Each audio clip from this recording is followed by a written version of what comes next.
So the gas guy still isn't here. That means he's been delayed about a week and a half, I think, ish. He never committed fully a week and a half ago, but this past week he was pretty sure he'd be able to make it.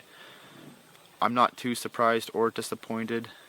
Well, a little disappointed because it holds me up and holds my future jobs up as well, because I have things planned after this job. So if this job gets delayed a few days because of the sub-trades, then my future job gets delayed, and then I'll have to delay the sub-trades I need for that job, and so on and so forth. But it's not too surprising because all the trades are saying yes to work right now, as if we weren't in a pandemic. So they're saying yes, filling up their schedule, and not maybe fully realizing or understanding that you need some buffer room when you're doing a schedule. Right now, I would say a day a week should be the amount of time you have set aside for just in case, at least, if not, depending on the scale of the job, maybe you should set aside a full week or full month. Some jobs take, a year plus, for room for all these delays. For example, when we were doing the rough-in for the plumbing, we could barely make the drainage pipe work, the 2-inch drainage pipe we had.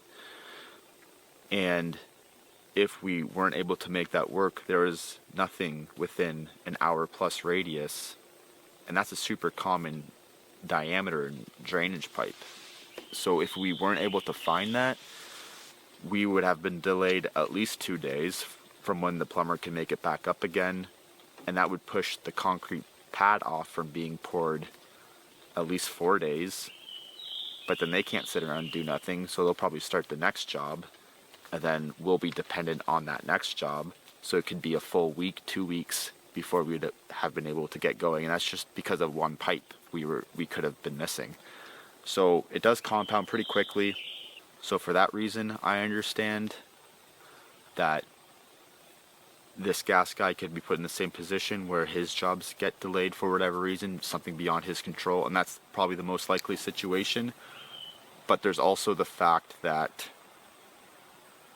the sub-trades, including myself, have to realize that we can't book our schedule like it is pre-pandemic, and have to be aware that there's a shortage, there's a global supply shortage on a lot of products and delays. So unfortunately for the homeowners, they have to be understanding that it's just the nature of the work right now, is that there will be delays, and quite easily they will stack up on each other and push the job off 10, 20, 30% longer than anticipated. So that's what's going on there. There's really only a couple hours of work that I can do in here right now, and I don't know if I even want to set up all my tools to do it. I might just push off until I have a full day of work.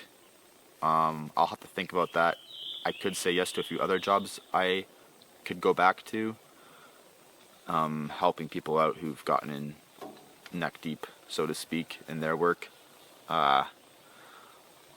But we'll see, because that means packing up tools and driving to that job site, setting up, and being a little scattered in that regard. So there's a few pieces that I'll have to play around with to make work. Now I'm just ranting to a camera. There's not even any coffee in this. How sad is that? Maybe I should make some coffee. Maybe I'll go on some nature walks and take the camera along for you guys to see. Turn into a outdoorsman channel. Yeah.